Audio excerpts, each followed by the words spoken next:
Welcome to Sipping Success, the ultimate podcast for all things beverage and alcohol.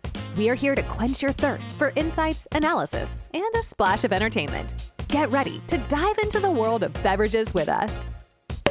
From the latest trends to in-depth discussions with industry leaders, we've got it all covered.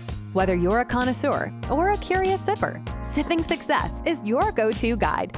Join us as we uncork knowledge, raise a glass to innovation, and help you elevate your brand to new heights. So grab your favorite drink, sit back, and let's sip success together. Tune in to Sipping Success and drink in the wisdom. Cheers.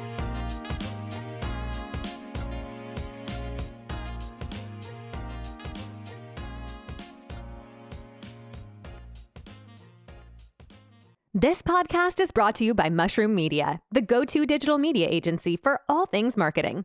From crafting captivating campaigns to decoding social media sorcery, Mushroom Media is here to empower your brand and help you scale. So whether you're brewing, distilling, or concocting the next big thing, Mushroom Media has a solution for you. Hello and welcome back to the Sipping Success podcast. I'm your host, Casey Haakinson, and this week we're really excited to interview Jamie Valenti Jordan. He is our guest, and he is the CEO of Catapult Commercialization Services Incorporated. It's a 90-person consulting group focused on providing technical and operational solutions for food and beverage companies. And prior to this, he spent a 20-year career at Campbell Soup, Monte Foods, and Just in process R&D, engineering, and operations. During his career, he installed over $100 million in capital equipment.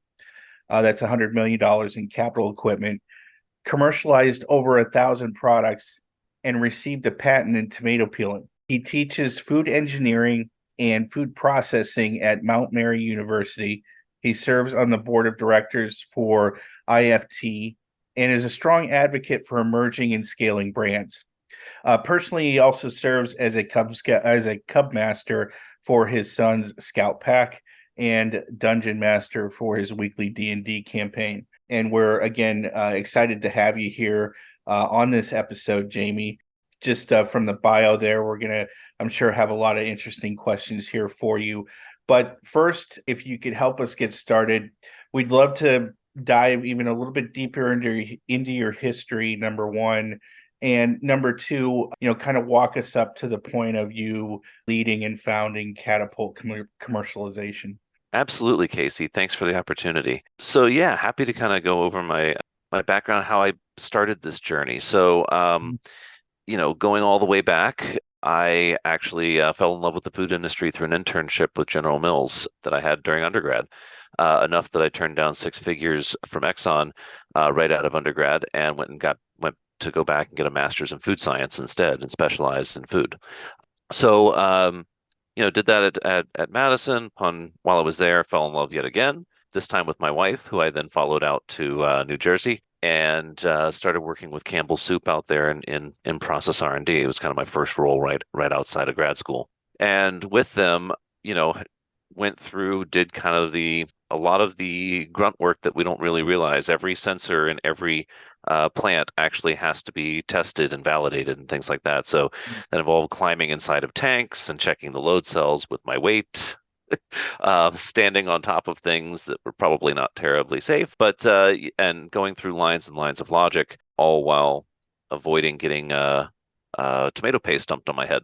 That's a fun story as well, and really disgusting because it was anyway, so from there, my wife finished up grad school. We both moved out to the Bay Area, and I jumped over to Del Monte Foods. I had been in process R&D, which is how all that kind of came about. And out there at Del Monte, they didn't have a process R&D group, so I jumped over into corporate engineering, which had the roles of still trying to test out how to take products from benchtop into pilot scale and then pilot into full scale. But also then corporate engineering, I would then be able to select and build the equipment and the lines and the whole facility the way that I wanted to. So all of this is kind of groundwork for the experience level that I had and the view that I had on the industry on what the needs were. So while I was at Del Monte, I got my tomato patent. I can tell you a really great way to peel tomatoes, but also managed to become a solar panel expert and everything like that. I promise all of this has a point, but taking that further, Del Monte was acquired and they were going through headcount reduction as a part of a cost cutting as part of the acquisition. And they were going to let one of my colleagues go who was 63 and close to retirement and cut his benefits short and all these other things. So I worked with my director, saved his role, but I had to jump out over to Hampton Creek, which is now known as Just or Eat Just or something like that these days. Okay. You probably heard of their product, Just Egg. Yeah. Yep. And so went over there to be the food engineer because they had recently discovered that food engineering was a discipline, and they wanted to hire somebody to do it. I was roughly employee number 100 at that point. So came in, very quickly proved my existence and then proved the existence of my team and the necessity of it. So we hired in a couple of folks and started getting into the root causes of all the things that were happening. And sure enough, at that point, let's just say all of a sudden there was no one working in operations at Just, which is a terrifying situation when you're currently trying to meet deliveries to Target and Walmart and everyone else, and there's literally no one in that group. Wow. So my team and I jumped into that role, cover all the needs, very quickly discovered that we did not have a good conceptualization of what COGS was or how to calculate margin and things like that, and everything ended up being negative margin. And so in 4 months, we were able to relaunch all 140 SKUs with new packaging and new production locations. And about that time, I gave myself stress-induced pneumonia, which also happened to be right around my son's second birthday. So took the opportunity to leave the Bay Area and move up here to Wisconsin to be closer to family, as well as give my son a yard and be able to spend a little more time with him. I was spending almost 3.5 hours a day in commuting in the Bay Area, just because of the way BART runs and where the locations were and everything like that. So just wasn't at all sustainable to be able to spend time. So moved out here and had an interesting situation where my experience, the things I had done with my career far outpaced my years of experience for what a traditional person in the food industry is capable of doing. So I found myself very quickly not able to find a role here in the Midwest because I didn't have the years of experience to do the things that I had already been doing. So is what it is. I knew my value, so I started Catapult originally to be a solo consultancy and found that those that needed the most help were the ones with the most innovative ideas, which meant that I needed to help groups with everything from how to set up their initial production systems, but also what to even make their products out of. Okay. So I have a food science master's, but I do not have experience doing formulation. So I partnered up with a couple of my colleagues that I've been working with for 10 years prior and things like that, and we found a way to meet the needs of clients based off of combining our skills, right? So we set up a business model that allowed us to work together on an ongoing basis, specifically where, when you do the work, you get paid, and when you don't have work, you don't get paid. Very, very basic kind of subcontracting hourly model, which is how we pass through our costs to the client, which means that we were cash positive from a gross margin perspective immediately, day one. The first dollar that came in, we were gross margin positive. So it's always nice when you don't have any overhead, everybody's working virtually. But this was 2018. Nobody knew what working virtually meant. I had to spend all my time justifying to clients that working on their formulations could even be done remotely, right? The idea of like, well, how are you going to work on the same ingredients? How are we going to taste it? The concept of shipping product back and forth was just not in our collective industrial lexicon. So the idea was at the time that you would always ship the people around to go taste in the various locations where the food was, which is in hindsight really dumb, but it's the way the industry worked. But anyway, so turns out I was able to continue to kind of scale my operations here at Catapult, which has allowed us to add on more groups and more functions and more subject matter expertise and things like that to get us where we are today. At the end of the day, though, Catapult is a means to an end. And Okay. what I mean by that is not a financial means to an end. I'm talking about an innovation means to an end.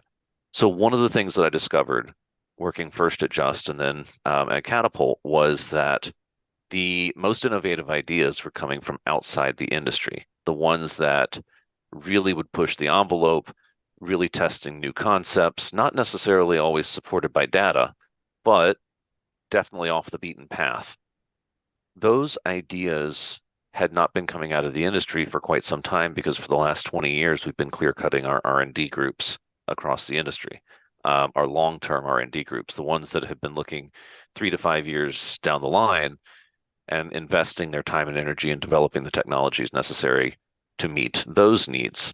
We've been cutting those because as a holdover from the late 90s, they're a cost center, not a revenue generator, right? Mm-hmm. So back in the late 90s, we split all the company down into cost and revenue, and you were either on one side or the other, right?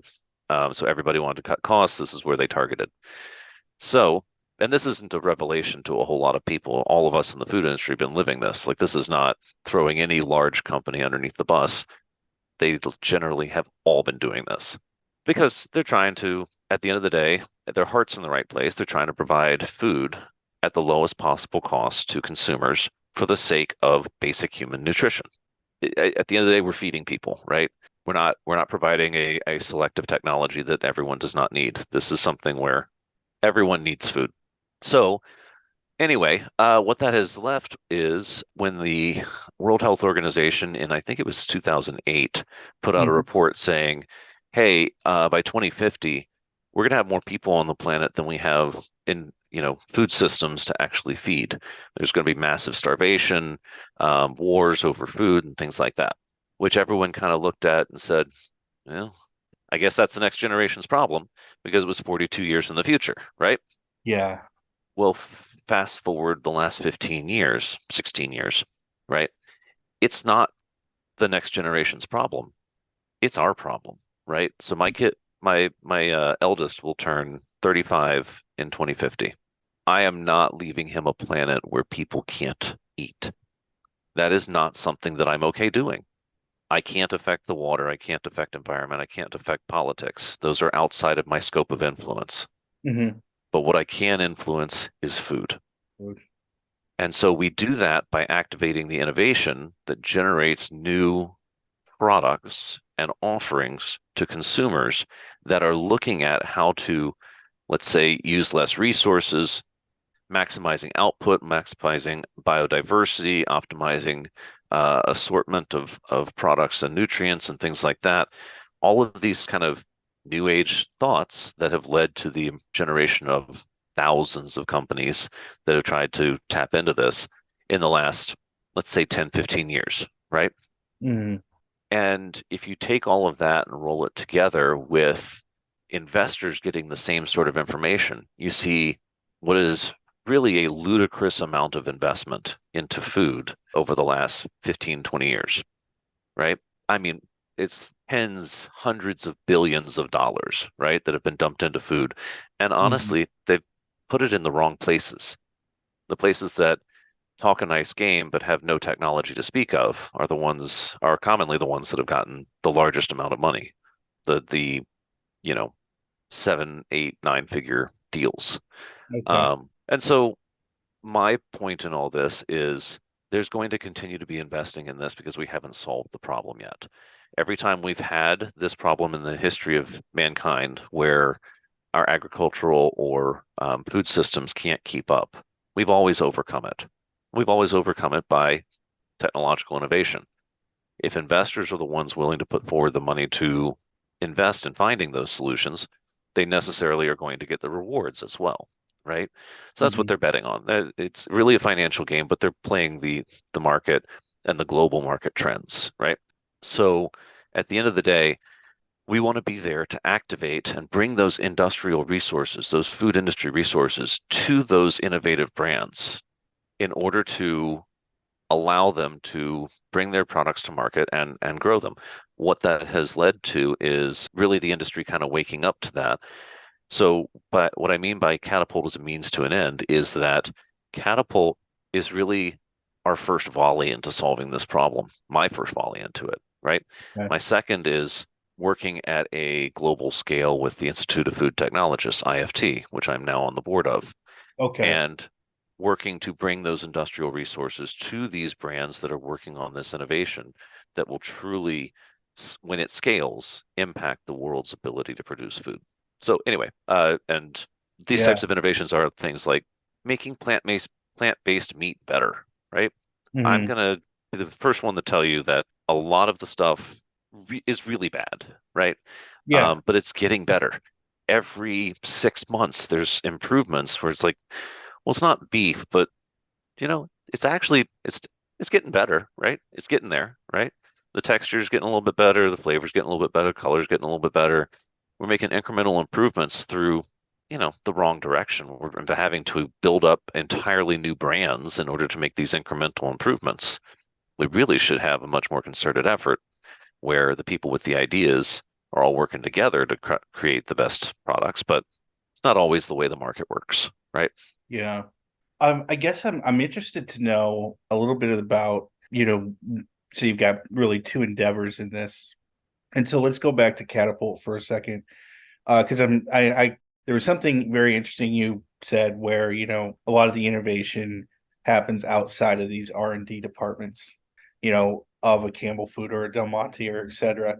So can you maybe generally speaking give us a makeup of Catapult of your firm? And I guess the reason why is, were there professionals that you connected with that were just completely out of food altogether, coming from completely other different industries? Or explain to me how kind of your makeup is with your team. Sure, absolutely.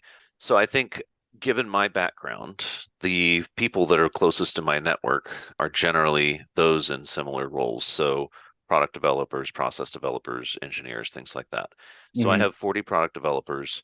I've got about a half dozen engineers on the team. We've got probably just shy of a half dozen marketers. We've got 3 or 4 packaging folks. We've got quality, regulatory, food safety, things like that.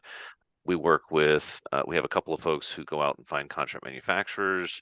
We have a couple of folks who negotiate those contracts. Then there's boots on the ground technical support, usually those product developers and engineers and whatnot, for getting things up and running at the facility, quality issues, things like that. Got a couple of project managers who can either help with that process, or in some cases we design and build facilities, right? Hmm. So when their command doesn't exist and the financial resources do, we put together whole new facilities, you know, 10 to 50,000 square foot type places. None of the 200,000. I don't do those anymore. I let the bigger guys do those now. But, it's one of those things where the path to product on shelf is different for different people and different groups based on different skill sets, different resources, different approaches, and necessarily different market spaces they play in, even within the food industry. Shelf stable product has a very different path to market than a frozen does, for example. Hmm. And so, I think the question of, who's on the team, I'm very quick to say, okay, well, we've got 40 product developers, but honestly, most of these folks have 20 to 40 years of experience. These are the old hat folks. These are not people cutting their teeth. I don't have to tell them how to do any sort of thing that they already do. They already are experts far and beyond my own experience level. Mm. What we really do is we act as a bit of it's a little bit of a salon forum style discussion area. So while we will have, let's say, 1 or 2 product developers on a given project for meeting the client's needs, the scope is usually at least 10 people will know what's going on because we'll bounce ideas off of each other. Hey, has anyone heard of you know, organic sunflower lecithin that's not coming out of the Ukraine because all of it is tied up elsewhere in the world right now, right? Yeah. Things like that, right? Where, you know, it's the it's the old style of how R&D groups used to work within these large companies 20 years ago. We would Okay. have a bunch of people, we'd have a bunch of experience, and we tie them all together. Since most of us came from that type of space, that's how we naturally worked together to begin with. And so I just gave us a space to do that. We just don't have a brand associated with us, which is kind of an interesting. I feel like a pirate sometimes. Yeah. Um, So this is really, you're really truly an outsourced R&D department. And I don't think anybody, I rarely have, I don't know if I've ever heard that described that way in my life, but that's very interesting. yep, absolutely. Yeah. So we have what that my point in all that was that people don't fit into buckets, especially when they've been in this industry for 30 plus years, right? A Mhm. product developer may have worked on a production line for 5 years. They may have been in the QA department and floated back out. They may have been a bakery expert that started working for a beverage company, and so they became a beverage expert as well, specifically in coffee, and then they went over to, the next thing to make hamburger helper or whatever, right? So as much as you can have somebody with very deep technical knowledge, spent 15 years doing something, that may not be the only way you can classify them, right? And Mhm. so my kind of perspective on this is there's a lot of what we've done wrong in putting people into buckets in our larger organizations because that is easier to understand them. I know people who have left 30-year careers because they only did one thing all the time, even though they had experience levels in a wide variety of things, and the organization refused to use them or engage their expertise. Okay. And they would just literally fail to use their own resources, and they'd hire somebody outside, somebody like us sometimes, to come in and help out when they had the expertise in house. And so Wow. we've got a different kind of So is there a um, brain drain from in the industry that's always kind of existed? absolutely, yeah. At least, at least starting mid 90s. Okay. I think we did a lot of really, really good work prior to the dot-com bust that, you know, when's the last time, let's say, General Mills published a paper, right? When's the last time that the large-scale research groups around the world met to discuss, I mean, what they should be discussing right now is what's the next plant-based protein? We've got three good ones that are scaled and commercialized. Each has a downside. Uh-huh. Why aren't we meeting as a group to discuss the fourth one? Why do we have to do this within our academic institutions rather than from an industrial perspective? Industry is the one that's going to win from that, um, but academia is the one that's really driving the charge there. Why Hmm. is that, right? It's that our large-scale food institutions have not left the systems in play to allow them to respond to market changes, which is why you're seeing all of these brands pop up and be significantly successful. It's not because they have any great insight into the consumer. It's that they're not as risk averse. They're willing to try new things and they're willing to pull from anywhere that they can. I mean, we use the word scrappy, right? Hmm. Yeah. It's I recently in the last 2 or 3 years have built it's called a fluidized bed dryer, but I built it out of 4 or 5 gallon buckets, a frame that I made out of wood that I put nailed together, and an old AC unit. And I really just pumped the output from the AC unit into the buckets and poured the product in the top, and I got it to dry. So I was able to use that to justify the expenditure of about $350,000 worth of fluidized bed dryer in the middle of COVID. So, Mm. so it's weird, but we've got this kind of scrappy approach. It's not anything new. If I was working at Del Monte, I would have built the same thing. It may not have been out of an old AC unit. I would have used something a little bit better, but it still wouldn't have cost very much. But that type of R&D isn't really, they would rather pay 10 times as much to ship me out to a manufacturer of a piece of equipment and try it out there and spend several weeks sorting all that out than just having me build it in my garage and bring it in and try it out to prove the concept, right? Do you think there's any way to change that culture going on, or is it just is it just a big boulder that's just kind of immovable? You have to convince board of directors to instruct the company not to worry about quarterly results. Ah, Quarterly results are not something, they're diametrically opposed to R&D by definition. So it's actually a better tactical decision for them, and I get where they're coming from. Better tactical decision to let other people do the R&D and then buy the result, right? mhm. Rather than be a innovation leader, be what they think is a fast follower. It's really they're just in the mass adoption phase. But buy a company once they've proven that they're successful. They don't have to take on the risk. The risk is already mitigated. They have the cash. It's just an asset expenditure. Yeah. Yeah. Yeah.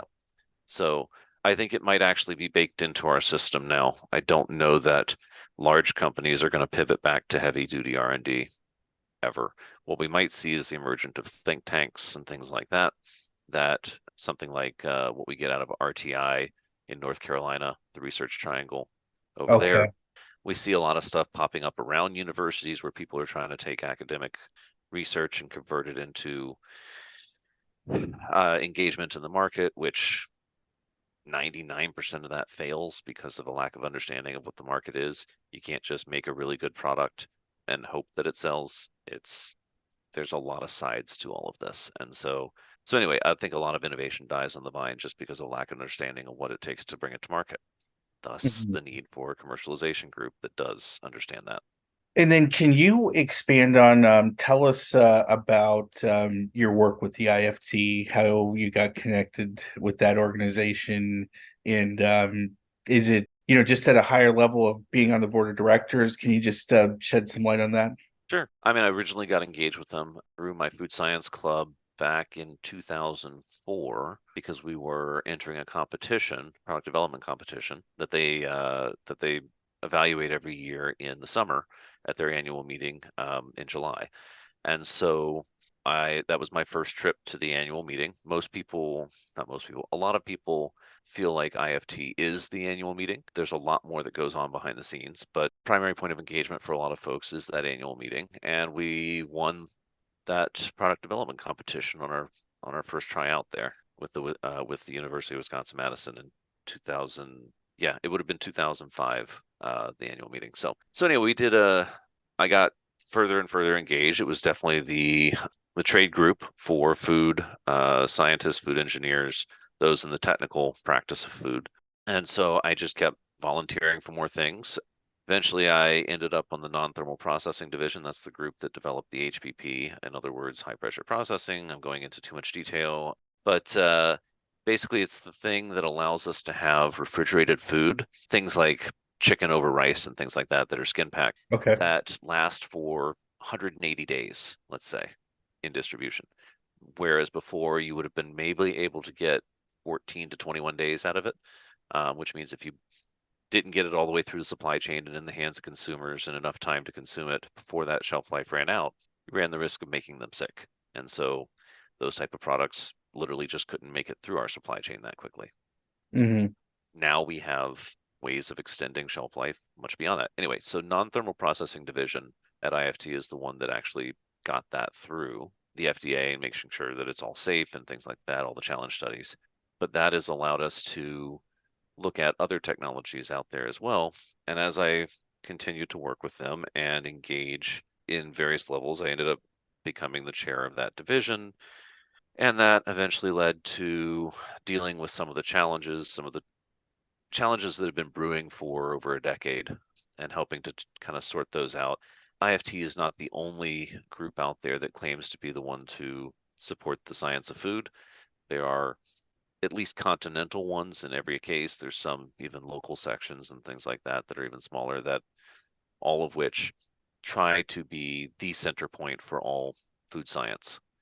And that has led into some turf wars and things like that I helped smooth out a few times. So anyway, IFT recently changed over how they source their board. It's more intentional now, where they try to make sure that there's a cross-functional pollination of idea, thought, age, gender, etc., on their board so that their entire membership is represented. And so they try to do it on a demographic distribution perspective. So all those demographic surveys actually matter because they tried to model their board after those demographics. And yeah, so since joining IFT's board, we've been looking out 3 to 5 years, sometimes further, at where our industry is headed and how we can put in place and position ourselves to be able to assist it in all of its different functions, whether that be towards the production of branded food, new ingredient technology, government research, academic investment long term in educational development, not just from a making new food scientists, but also from a research perspective, right? There is long term research that's happening, and it's been, as long as I've been a part of the industry, there's always been a disconnect between academia and industry. Mm-hmm. And a lot of people have tried to resolve that.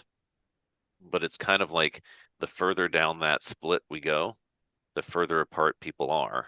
And so it's even harder to pull them back together.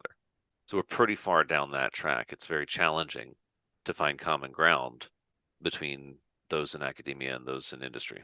So it's one of those things we continue to struggle with, but we're working on it, right? Yeah. Yeah. So yeah, we're keeping things moving. Very necessary work, it sounds like. I think so.